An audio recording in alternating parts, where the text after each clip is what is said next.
a solar mass black hole evaporates into nothingness over 10 to the power of 67 years. Cambridge University physicists recently calculated that these stars lose 100% of their mass over time.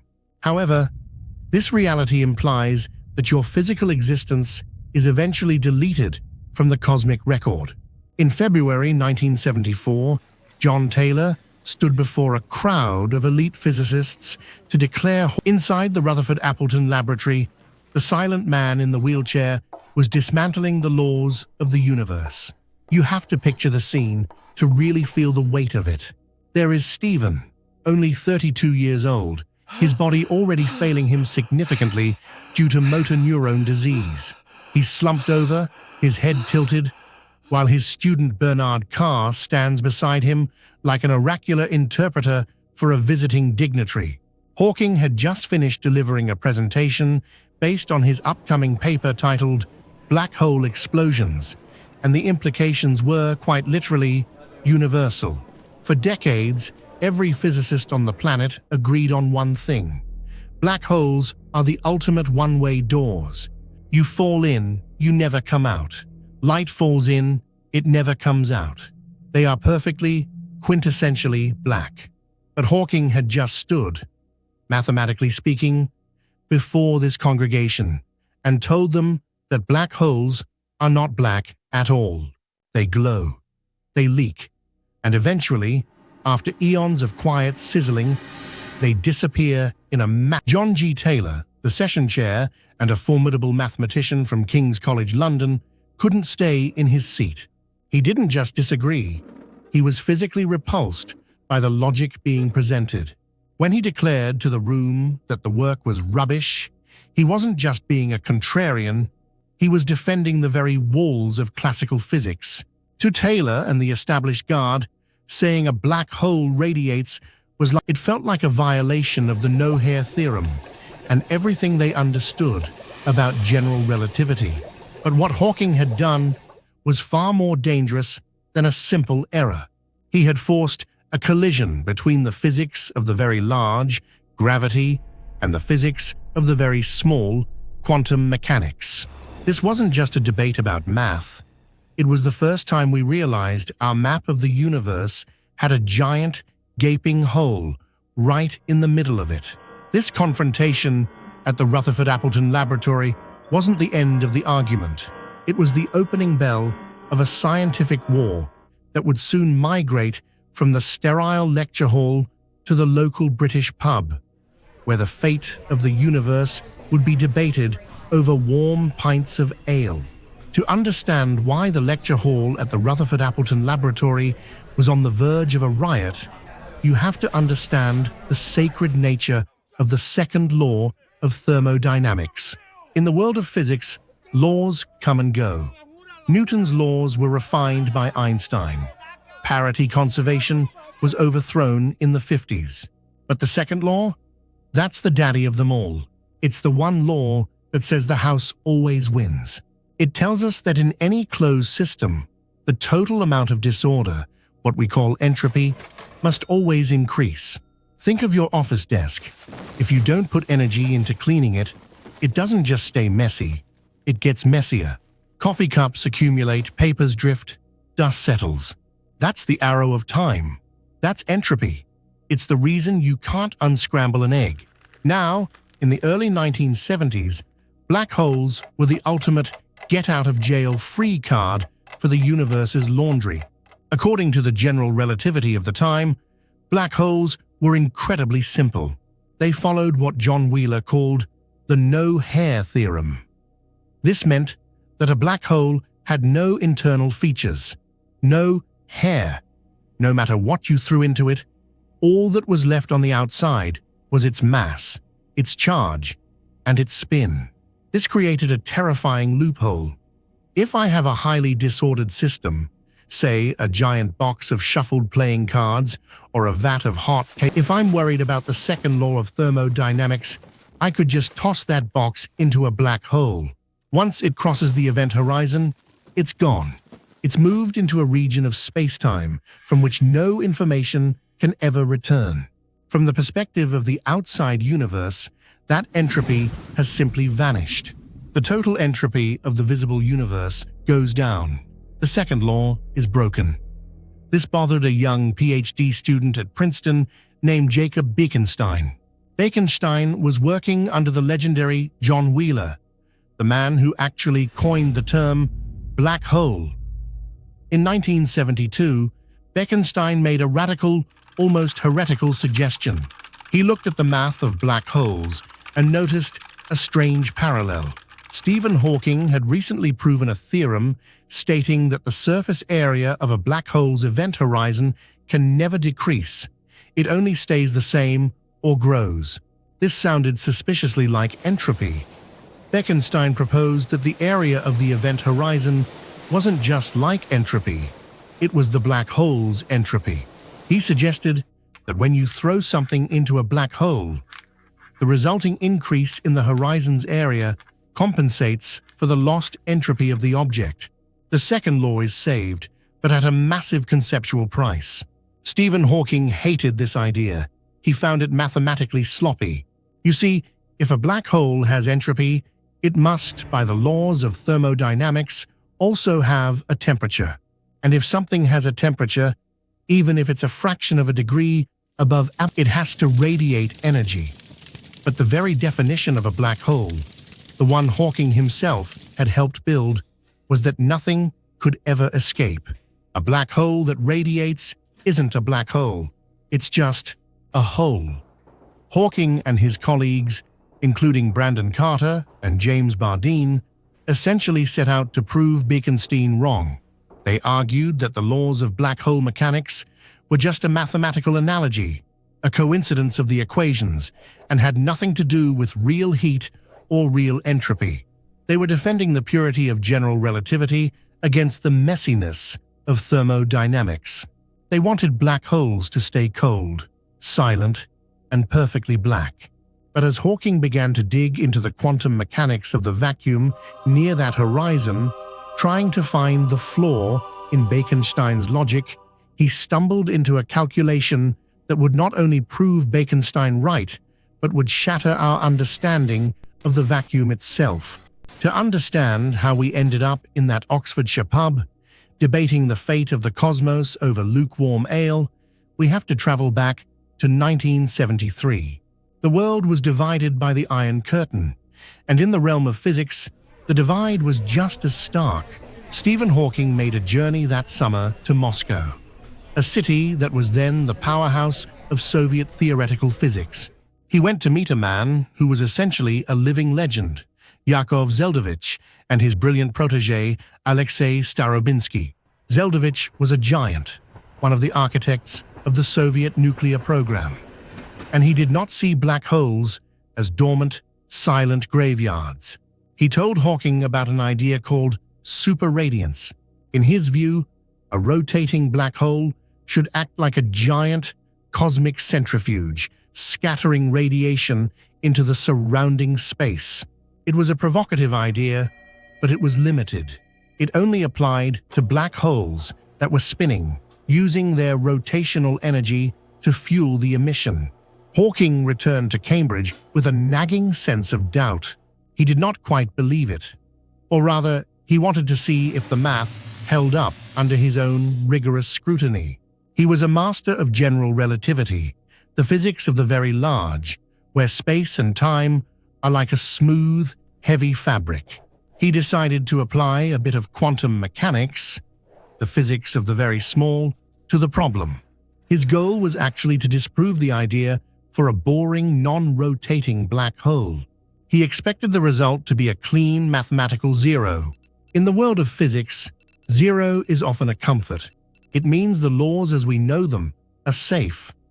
But as Hawking began to calculate the behavior of quantum fields near the event horizon, he ran into a wall of logic he could not climb over. Think of the vacuum of space not as nothing, but as a bubbling soup of energy.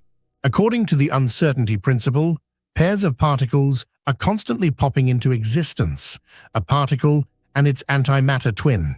Usually they find each other, annihilate, and the universe's ledger stays balanced. It is like a bank. where people are constantly taking out short-term loans and paying them back within a microsecond. But Hawking realized that at the edge of a black hole, the bank gets robbed. If a pair of these virtual particles appears right at the event horizon, one might fall in while the other escapes. The one that escapes becomes a real particle, carrying energy away from the black hole. Hawking was stunned. He checked his calculations again and again, thinking he had made a sign error or a conceptual blunder. He even tried to hide the result at first, worried that Jacob Bekenstein, the young physicist he had previously dismissed, might have been right all along. But the math was relentless. It did not just show that black holes radiate. It showed they radiate with a specific temperature, inversely proportional to their mass. This meant that a black hole was not just a sinkhole, it was a thermal object. It had entropy, it had heat. Most importantly, it had a lifespan. Everything they believed up to this point was wrong. As a black hole radiates, it loses mass, which makes it hotter, which makes it radiate faster. It is a runaway process that ends in a titanic explosion. Hawking had found the collision he was not looking for, the bridge between gravity, which governs the stars, and thermodynamics, which governs the steam engine. The realization was profound, almost haunting. The most permanent objects in the universe were actually evaporating away, slowly turning into light. This was the bombshell he was carrying in his mind when he arrived at the Rutherford Appleton Laboratory in February 1974. He was about to tell the world that the most massive objects in existence would one day vanish into a puff of radiation, leaving nothing behind but a paradox that would haunt physics for the next 50 years. The lecture hall at the Rutherford Appleton Laboratory had become a pressure cooker of disbelief. But the real soul of the discovery migrated, as it so often does, in the British research belt, to the local pub. Imagine the scene. A low-ceilinged room in Chiltern, thick with the smell of damp wool and stale ale, where some of the world's most brilliant minds sat on rickety chairs, nursing pints while their worldview crumbled. There is Stephen. His physical presence already frail from motor neuron disease, but his mind terrifyingly sharp. Centered in a circle of heated debate, this wasn't just a friendly chat. It was the formal opening of a new front in the war to understand reality. The collision had happened, not in a particle accelerator, but in the mathematics of a man who could no longer hold a pen. Hawking had done the unthinkable. He had unified general relativity, quantum mechanics, and thermodynamics into a single, elegant, and deeply disturbing relationship. He was staring at a formula that would eventually be carved into his memorial stone in Westminster Abbey. T equals h bar times c cubed, divided by 8 pi gm Boltzmann's constant. To a layman, it's a string of Greek letters and variables.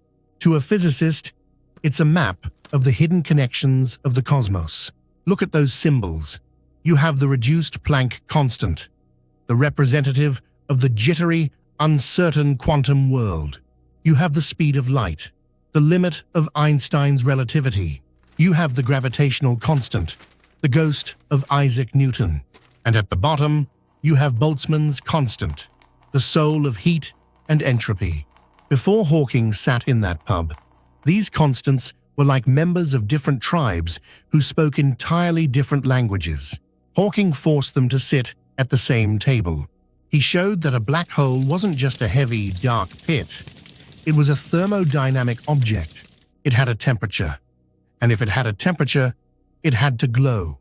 The argument in the pub was fierce because the implications were scandalous. If Hawking was right, the no-hair theorem, the idea that black holes were simple, featureless voids characterized only by mass, charge, and spin, was fundamentally incomplete. John G. Taylor, still reeling from the presentation, might have been pondering over his drink how a supposedly black Hawking's explanation relied on a brilliant analogy of the vacuum. Think of the vacuum of space near the event horizon not as nothing, but as a bubbling sea of activity. It's like a cosmic bank account that's constantly fluctuating. Pairs of virtual particles, an electron and a positron, are constantly popping into existence, borrowing energy from the vacuum and then slamming back together to pay back the loan instantly. No harm, no foul. But at the edge of a black hole, the game changes. One particle falls into the abyss and the other escapes. The one that escapes becomes Hawking radiation. But the universe is a strict accountant. That escaped particle has to be paid for, and the black hole is the one who picks up the bill. It loses a tiny bit of its mass to account for the energy of that escaping particle. The black hole is literally evaporating. But the most shocking part of as the pints were drained, the scale of this evaporation became the sticking point. Hawking had calculated that a black hole with the mass of our sun would be incredibly cold, approximately 10 to the power of -7 Kelvin. That's a tenth. It's so cold that it's actually absorbing more energy from the cosmic microwave background radiation than it's giving off. It won't start effectively shrinking for eons. We're talking 10 to the 67th years, a number so vast it makes the current age of the universe look like a single heartbeat. But then there were the mini black holes. Hawking proposed that if a black hole the size of a proton had been formed in the extreme pressures of the Big Bang, it would be finishing its life right about now, and it wouldn't go quietly.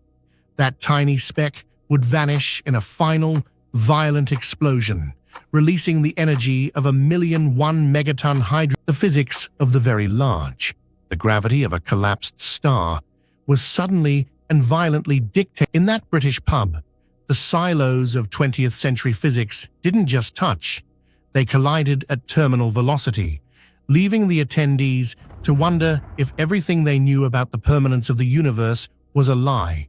The real headache, the thing that would keep physicists awake for the next 40 years, wasn't just, it was what they took with them. Think about it this way. In our everyday world, if you take a deck of cards and throw them into a fireplace, the cards turn to ash and smoke. The information, the suit, the number, the order, seems lost. But according to the laws of quantum mechanics, it isn't actually gone. If you had a powerful enough supercomputer and you could track every single atom of smoke and every speck of ash, you could, in theory, work backward. You could reconstruct the deck. This is a fundamental principle called unitarity. Nature is supposed to keep a perfect record of everything that has ever happened.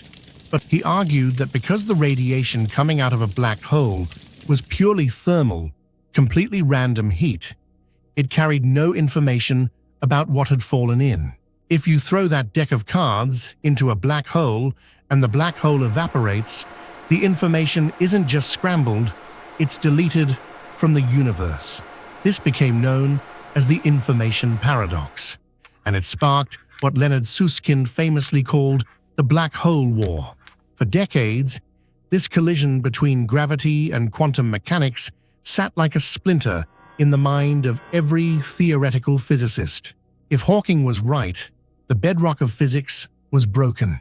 If information could be destroyed, we could never truly know the past, and we certainly couldn't predict the future. The universe would have a fundamental leak.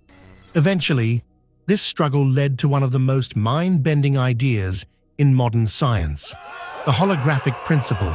It's the idea that everything that falls into a black hole leaves a digital imprint on the event horizon, like a 2D label on a soup can, and that the radiation carries that information back out. But we only arrived at that realization because of the fire Hawking started in that Oxfordshire lab in 1974. His discovery remains the single most important clue we have toward a theory of everything. It is the only place in physics where the four great pillars overlap: general relativity represented by G, quantum mechanics by h bar, thermodynamics by the Boltzmann constant K, and special relativity by the speed of light c.